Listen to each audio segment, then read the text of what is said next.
Olá, você já se perguntou como vencer a morte? Na primeira carta aos Coríntios, no capítulo 15, versículos 56 e 57, o aguilhão da morte é o pecado e a força do pecado é a lei, mas graças a Deus que nos dá vitória por meio do nosso Senhor Jesus Cristo. Ao olharmos para o homem, há uma luta constante dentro da ciência para vencer a morte. E se nós olharmos de alguma maneira, isso tem surtido um resultado, ainda que pequeno.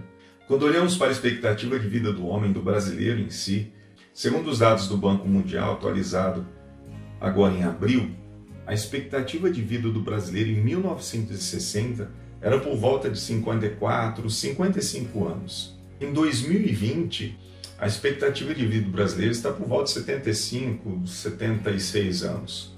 Então, quando nós olhamos para isso, vemos que houve um aumento, né? As pessoas estão vivendo mais.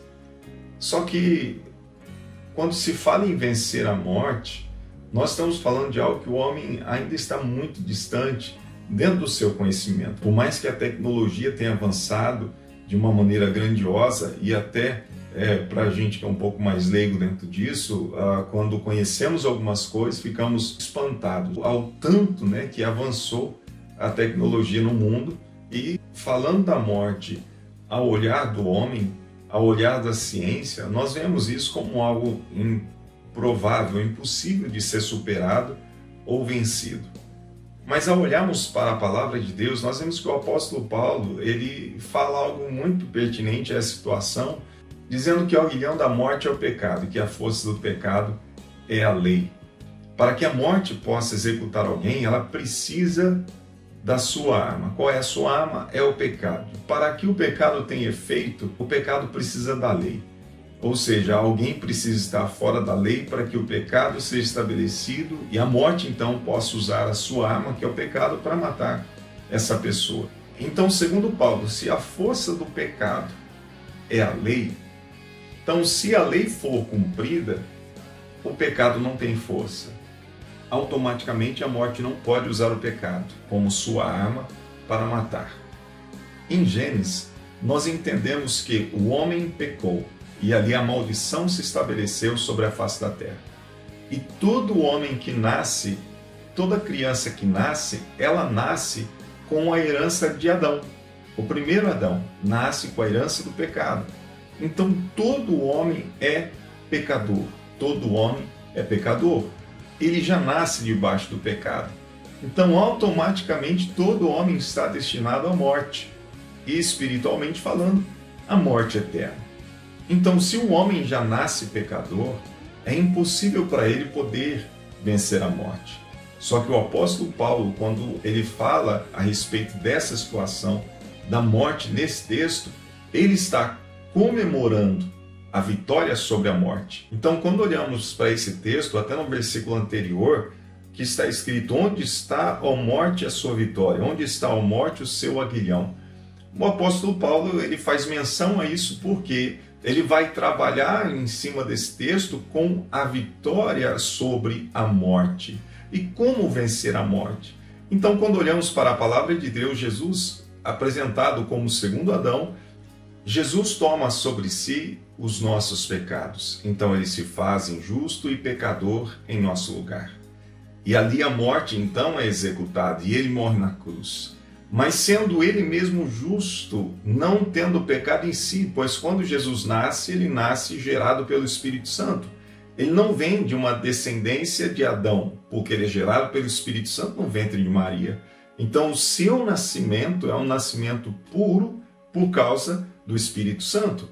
Ao olhar para isso, Jesus nascendo sem pecado, ele toma os nossos pecados e ele vai até a cruz. Só que por ele não ter pecado, a morte não pôde detê-lo. Ele então ressuscita, vencendo a morte, vencendo ao pecado e vencendo também o diabo. Então, por meio dele, é aqui que Paulo vem falar a respeito de como vencer a morte.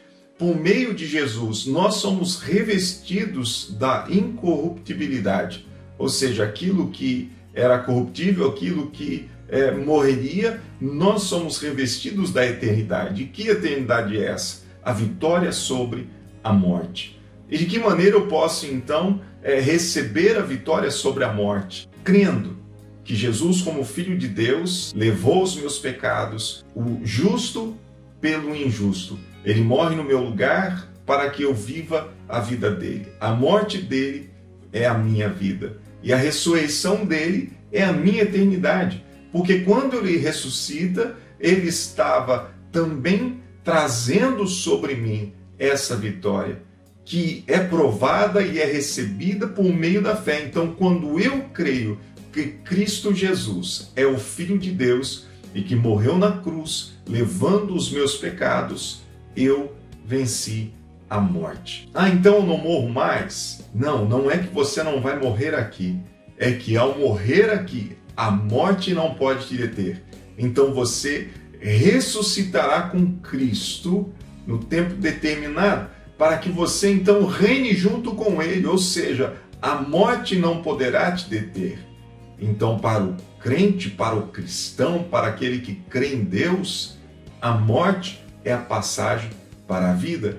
Então, a nossa esperança, a nossa expectativa de vida, ela está gerada sobre essa vitória de Cristo sobre a morte, que reveste a vida daqueles que creem com a mesma vitória, para que possamos então ressuscitar, assim como Cristo ressuscitou, e reinar junto com Ele eternamente, ou seja, para sempre. Aquilo que é eterno é sem fim. E para aqueles que não creem, eles não conseguirão vencer a morte. Então não há uma esperança de eternidade em seus corações. Pelo contrário, há uma condenação eterna e de morte eterna. Eu quero deixar ao teu coração essa reflexão e espero que você possa ser despertado a olhar para Deus e saber que existe a vitória sobre a morte. E só por meio de Jesus que o homem pode alcançá-la. Deus te abençoe.